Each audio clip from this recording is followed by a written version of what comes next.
Boom! What up, ladies and gents? It is Thursday. SHIT. So happy it's Thursday. We're going to jump into the program. Here we go. Shut up and sit down. The Business Bros Podcast was created for you. Learn from the business professionals who come to share their stories. Find out what's working in business and social media, what's hot and what's not, straight from the mouths of successful entrepreneurs out there doing the real work. And now, welcome to another episode of Business Bros.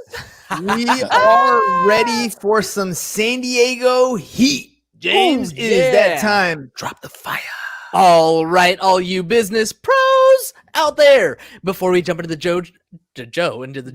show, just a quick reminder to please subscribe on whichever platform it is that you're catching us on today. Give us a like, give us a follow, subscribe, and drop a review, and help other like-minded awesome business owners find value from our awesome guests as we rise up in the podcast rankings. We will sincerely appreciate every single one of you for it. And if you want to be a guest on the show, we'd love to have you on and learn from you as well. Go to www.businessbros.biz/podcast guest and schedule your time slot. And don't forget, follow us on all our social medias at Business Bros Pod.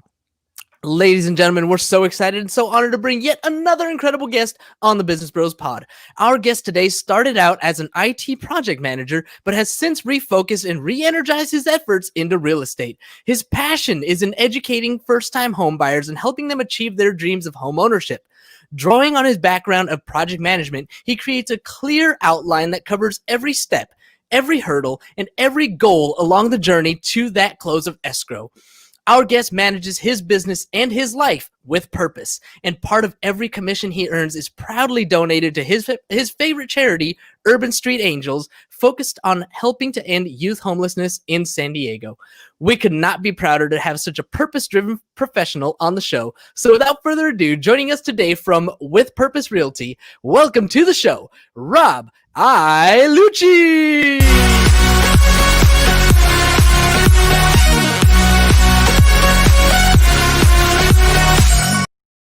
How fitting to have a house party for a realtor, right? You said that so good. I don't think I need to be here. So let me dip out real quick. All right. That's it, ladies and gents. 2.5 minute show and we're out. That's it. We're done.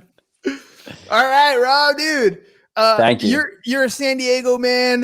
You're here locally. Most of our audience is here locally in San Diego.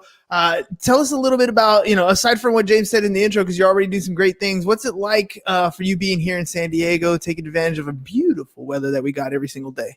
Yeah, I think pending those who end up listening to this, I need to give a shout out. I'm actually a Jersey boy here, moved to San Diego.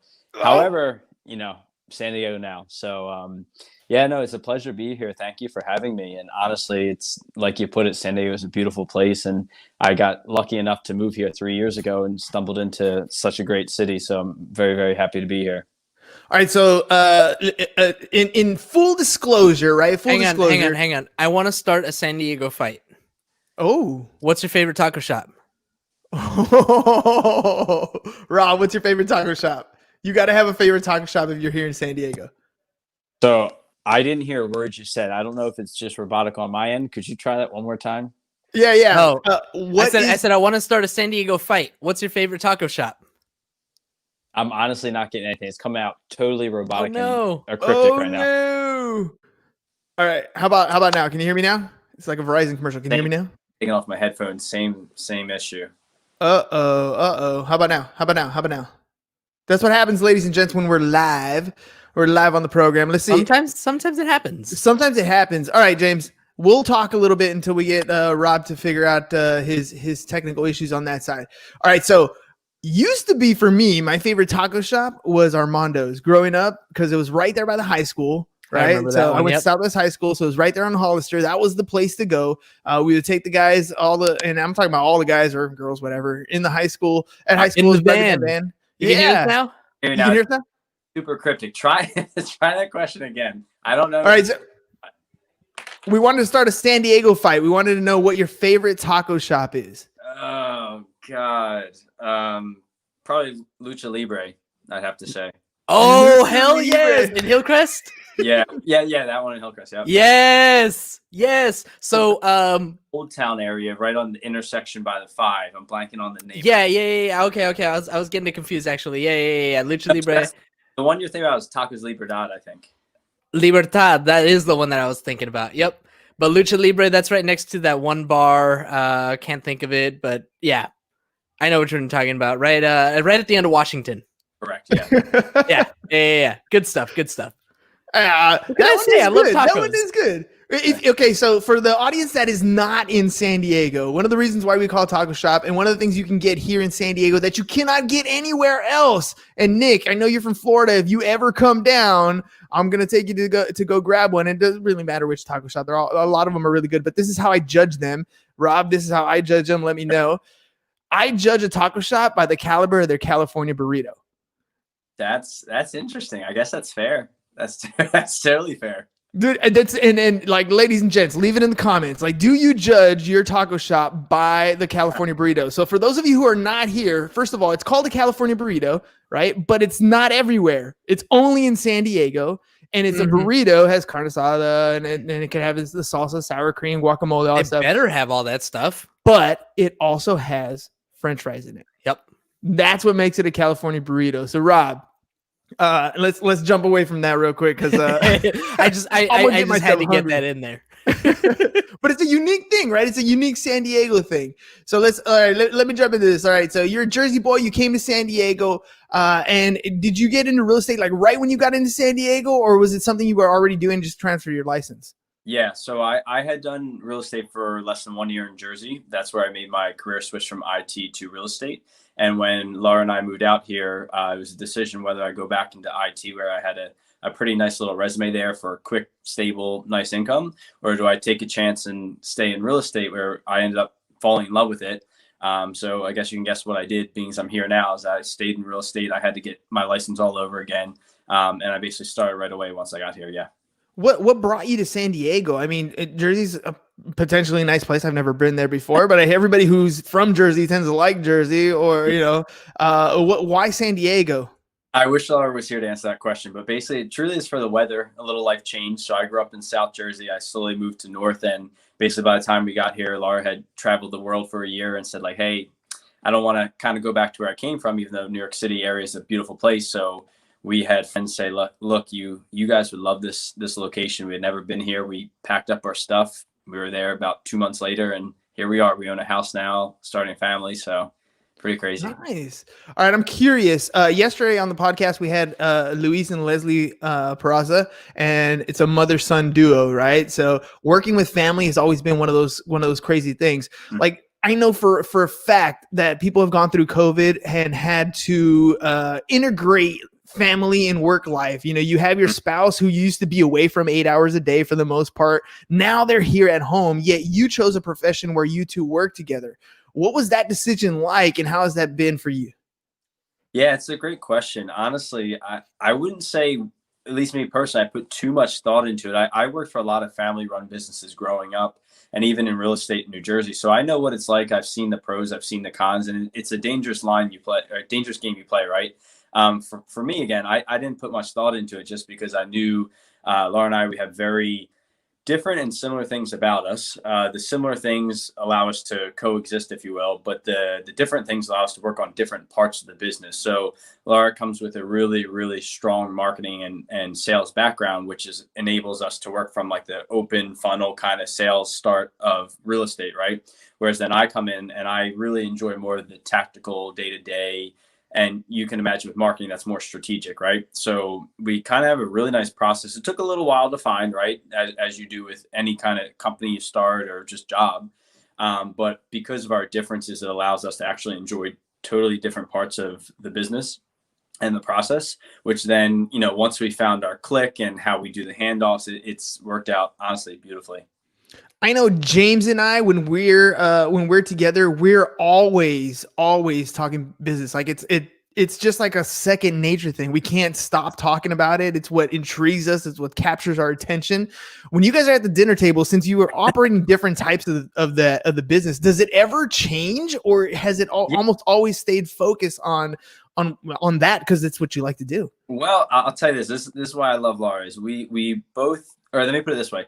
I've never met a more driven woman, which really curtails to me because I feel like I'm very driven, right? So from that aspect, we share a very similar perspective on, we both love to work hard, play hard. So that part's cool, right?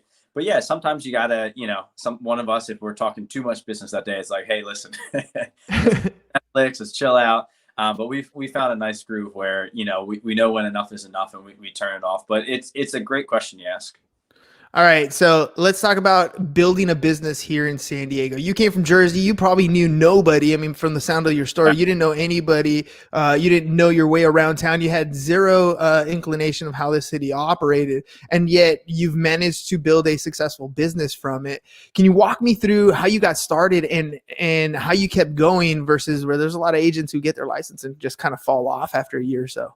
Sure.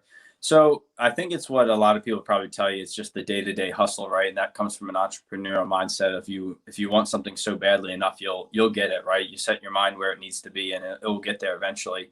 Almost like the fake it till you make it kind of thing. So I knew what I was entering. I had the corporate job to begin with, and I found myself waking up every day just unhappy because I wasn't looking forward to what I was doing. So it kind of caught me by surprise because here I was. I set a goal from a very young age, like have good money, good job, stable income, whatever.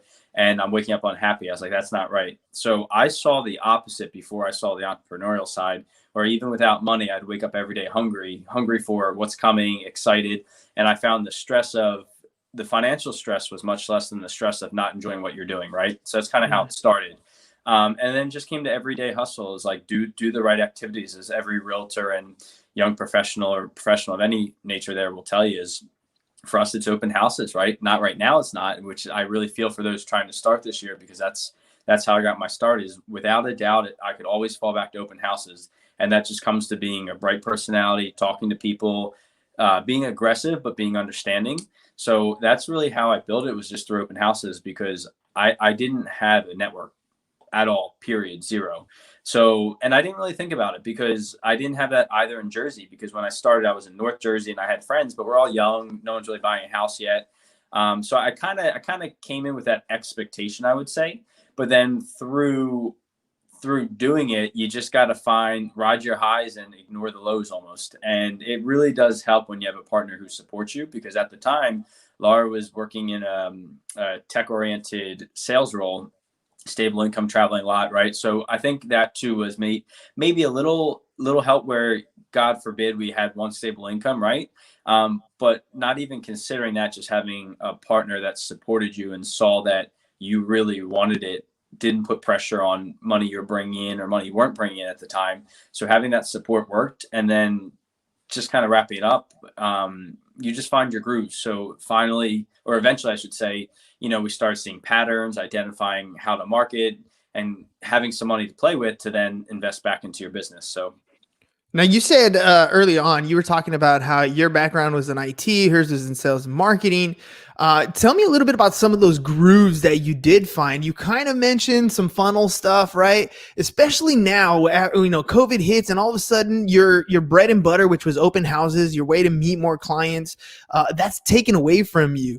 What were some of the major shifts or changes that you had to make in order to survive in this new market? Yeah. Well, so one of the biggest things we did beyond open houses, and something I really loved, is we did in-class home buying events. So we called it Hops and Homes, first time home buying event. And we would actually go to breweries around San Diego, mainly North Park, Normal Heights area, University Heights, and just teach people about the home buying experience. And it was kind of like, hey, let me buy you a beer. If you want to work with us, great. If not, no worries. And we actually got a lot of clients that way. So it was really hard for us, because in addition to open houses, that was our second lead generating. You got hit twice. Hit twice, right? So that's two jabs to the face. Now you're like dazed and confused. So basically, we took the opportunity, and I think it's really fortunate we had two minds to think about it, right? So we took that and we didn't quite take it online, because all of a sudden, as soon as COVID hit, you saw like home buying seminar, home buying seminar, home buying seminar. And we tried it and it's like, man, like we really had something unique, because it costs money to do, right? And it was a long time frame, but the quality of clients you got was impressive. So by the time, 6 months, 12 months rolled around, you had that whole timeline just churning, right? So not a lot of people did the in-person one, but everyone started doing seminar because it was free.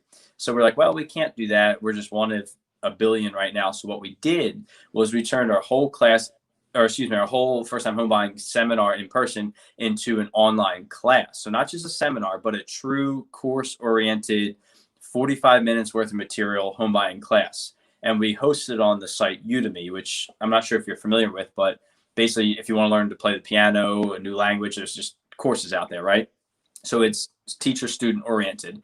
So we turned that whole thing into a win. We spent months, and we didn't have anything else to do, right? We're stuck at home, right? Yeah. Home, right?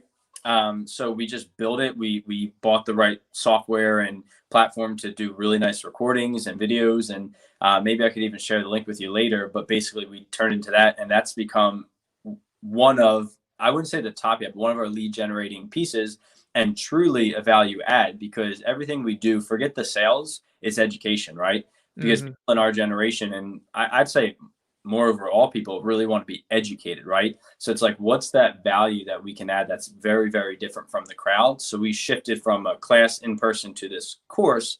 And what it does for us is whenever we represent buyers, because it's the purchasing side, these people are solid. Like they know they want to buy a home. They've prepared. They've done their homework. They've gone through the class. They have their financials in order. So you get into an escrow and it's a done deal. And I said it in the most positive way. It's just even for the consumers and the clients, they just have a wonderful experience. Well, I mean, one of the things that people don't understand is the power of pre-qualifying somebody, right? So if you get into real estate and you don't have a pre-qualification script, I'm talking buyer side and seller side, then you're in trouble. Like you're trying to figure it out as you go, kind of, just say whatever you feel like that comes up to you on the top of your head. That doesn't work well with your clients. Then one client knows something, the other client doesn't know something. You're taking the pre-qualification process and you took it to a whole new level.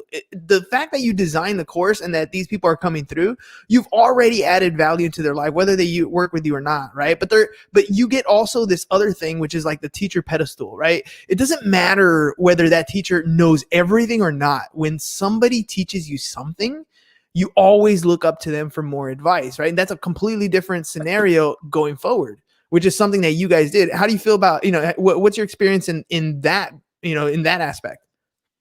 In like the teacher aspect, or? Yeah. I mean, I always long for that. I think that's something that is my passion. I always say if I had a second life, I'd either be in law enforcement or a teacher. Teacher probably number one. I don't know why. I've just always loved educating. Used to be a tutor in college.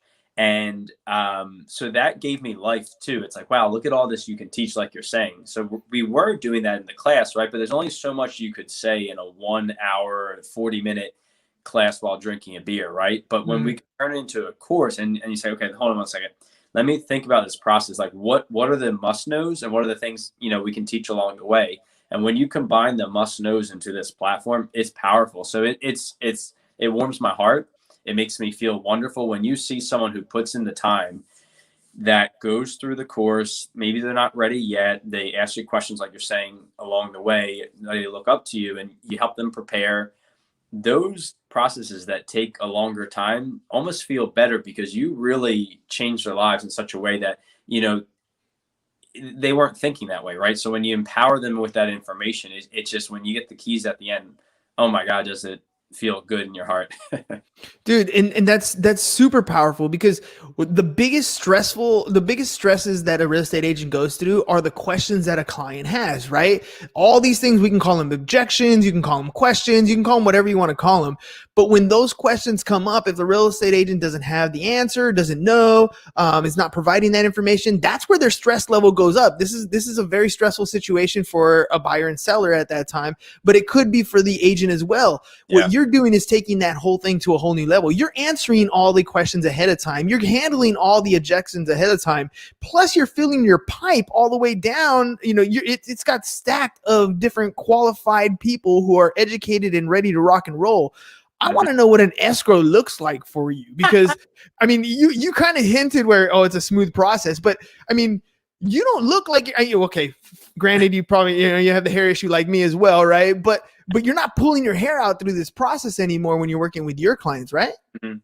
Fact. So like, I'll put this out there. We obviously advertise and market in multiple funnels, right? So this is one funnel. The clients that go through the course, that take their time, that don't rush into it, that go through pre-qualification as part of that, like very thoroughly, it's a breeze. Escrow is a breeze. And obviously everyone's different, right? Like, house to house, condo to condo. You never know what you're going to find. But that is the number one thing our clients say is like, oh my God, we were told this would be so stressful. And we have texts, and Laura always posts on social media, on Instagram, just one after another, like, wow, this is so much better than I expected. No one told me. Everyone said it's going to suck. And the thing is, like, the 30 days, they don't feel like 110. They feel like maybe 60, right? Because it feels forever when you're in it. But it's literally a breeze. And I say it again in a good way, that we check all the boxes so that we can focus on the things that we need to focus on in escrow, and not have these billion questions that are always in people's head, because we answer them ahead of time. All right, let's talk about, you mentioned it. Now, this is the second time you mentioned it. Now I'm curious. You said people are going through this particular funnel, right? And I don't think many people don't quite understand what a funnel is. Can you kind of describe, what a funnel is and how you're using it?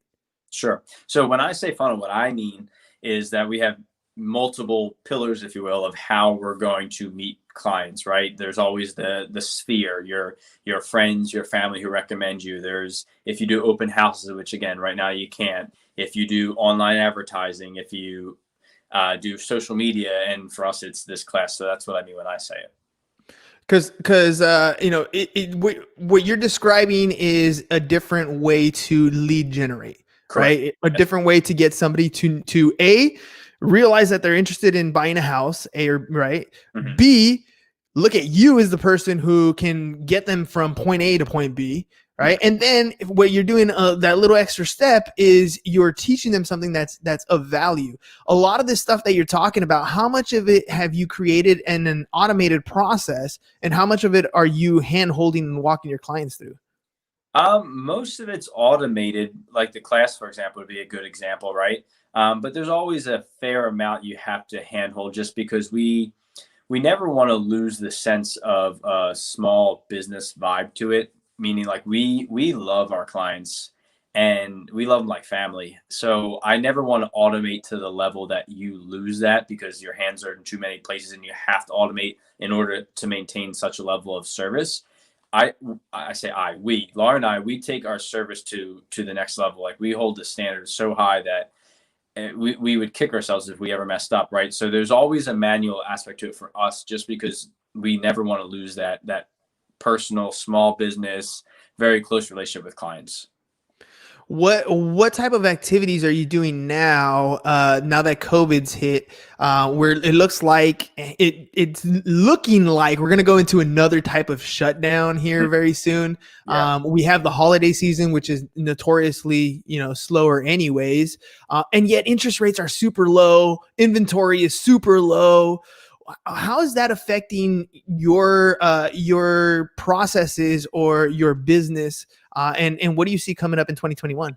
Yeah, honestly, I would have to be bold and say it's not, because remember, I keep talking about the buying side, but we do everything in real estate, buy to sell, right? So there's a lot of different channels you can hit and pillars like we're talking about, to focus on when something slows down and something goes quicker, right? So for us, from the aspect of the first-time home buyer, like, because there's such a long educational path you can take, if things have to slow down because of shutdown orders, and rightfully so, right, to be safe and keep in mind everyone's health, well, we're just going to pump that a little bit more to pump up that pipeline until we get out of it, right? And it gives us more time to get to know people.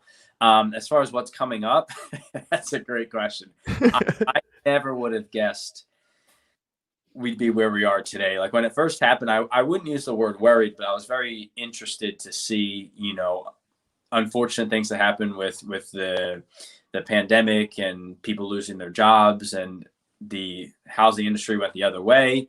I believe that there's just no way that it is this total inverse thing going on with the housing industry and the global market and jobs. So I do believe in 2021 things should slow down / maybe there's some foreclosures coming, and we don't want to see that, right? But I would anticipate it because in my opinion there's just no way that many people were affected and it didn't affect the housing market, is my opinion.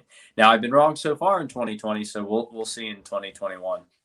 Hey man, to be fair, I feel the exact same way. I foresee it. It's almost like you got to put your hand into reality, right? Like there's so many people that are unemployed right now. There's so many loans going out to keep businesses and payrolls afloat, that when that dries up, there's got to be some consequence. The fact that we have interest rates so low is telling you that a lot of the growth is, inflated. It's created. It's not a natural market. It's very much coming from an external source. So, it's kind of like you're holding up a weight. Well, eventually you're going to get tired of holding up this weight, as big or as small as it is. And then what happens? And what I appreciate the fact that you're like, this is just my opinion, because I say that all the time, right? Like we don't have a crystal ball there. I wish I did, right? But if 2021 is definitely going to be one of those years that the market crashes, this is one of the reasons why education is so valuable. In what you guys are doing, are you educating your potential buyers and sellers about what may happen in a downward market? 100%. I'm glad you called that out. What we always lead with is, specifically actually in the class we used to do, it's the first thing we do is talk about the market and, all the different impacts and what could go up or down, right? And we always lead with like, look, when's the time to buy? When you're ready, meaning that you never want to put yourself in a position that you're uncomfortable with a payment, right? So whatever's coming up, whatever's happened, please think about like, hey, God forbid there's good or bad times coming. Whatever that payment is, i.e. when you purchase a house, know that that's your comfort zone, right? And we stress that over and over again. So yeah, we spend a lot of time not just educating on the process, but also on like the ups and downs. And hey, real quick, I recognize we're kind of running out of time. So I want to mention one thing, not to turn the topic too much, that I think is really important to mention. One of the things I meant to say earlier about like getting here and a passion is that we also we try to look outside of real estate too, and how we can affect our community, right? And how we can be a positive impact for our community. And it was mentioned in the intro that we actually, for every transaction we're a part of, or house we sell or house we help buy, we actually donate a portion of our proceeds to an organization called Urban Street Angels. And what they are is they're an organization that rescues homeless youth off the streets of San Diego. So it's a local organization run mainly in the metropolitan area of San Diego. Youth can be defined 18 to 25. And basically what it does is it gives this individual housing, education, medication, treatment for a month's worth for every transaction we do. So I almost forgot to mention, I really want to say it because it's a main driver of why we do what we do. It's not just helping people into homes, but here's all these people without homes, and we've found a creative way to put a roof over their head, per se. And that's powerful, man, because the truth of the matter is, we always talk about the weather here in San Diego, and it's so beautiful and it's great and it's everything. But what people don't realize is because we have such beautiful weather, our homeless problem here in San Diego is huge. I mean, for those of you who are not, local here in San Diego, you drive downtown, there's areas of downtown that are tent cities. And it's fortunate in the sense that the weather is survivable here versus other places in the country, but that is still a problem. It is still, it's one of those pandemics that was here before, what we call the pandemic now. And, when there's people like yourself, James is another one that, the pressure they place on themselves to solve this homeless problem is super commendable, and there are people that talk about it, and there are people like yourself that are doing things about it. So thank you very much for sharing. Do me a favor, as we finish up here, let people know how they can work with you, how they can get a hold of you, and then how they can donate. If they don't work with you or they do work with you, how can they get a hold of that organization and become a part of it? Sure. So from the working point of view, I hope, whoever's watching can see the level of dedication we put. So just know, if you choose to work with us, it's not just helping yourself, but it's helping a cause that's far and beyond what any individual can go through. So basically that's how you can help is if, one, if you work with us, it helps in a way. But two, if you want to donate, Urban Street Angels is the name of the organization. You can actually donate on the site. Any and all donations help. And this year we were actually able to raise over $10,000 for them. We include our clients for Christmas gifts, pie giveaways for them, donate pumpkins. But the best way you can do is just go to the site too, if that's a direct way you want to do that. Urban Street Angels.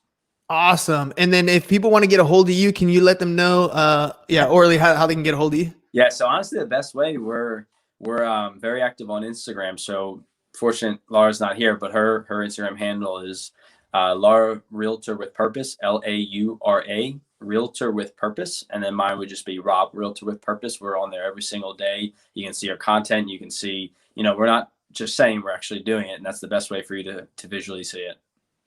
Awesome, man. Hey, you guys are doing some great things local here to San Diego. So I'm sure we're going to be bumping into each other very soon, right? We're probably going to have to compete on the best California burritos. People can come by and check it out. Hey, man, thanks again for being on the program. Really appreciate you taking the time. I know, real estate duties call, so we didn't get Laura on here, but we did get you to come on, and you definitely shared a great story about how you guys got started and why you're doing what you're doing and how you're helping your local city to grow. So thank you very much for coming on the program. Thank you for giving us the platform. We both really appreciate it. All right, ladies and gents, that is the end of today's program. It is Thursday, so I want you to know, so happy it's Thursday. SHIT is probably my favorite day of the week, only because I get to spell it like that. Anyways, we'll see you again tomorrow, ladies and gents. Have a good one. We're out. Thank you for listening to the Business Bros Podcast. Are you looking to get more clients or to increase your income? Hernan, the business bro, can help you generate referrals through the power of podcasting. And James, the insurance bro with Pipeline Insurance, can help you effectively add insurance to your existing business. If you are ready to create wealth today and generational wealth for tomorrow, email businessbros@csfirst.com to schedule a free consultation or join the Business Bros Network, www.businessbros.com.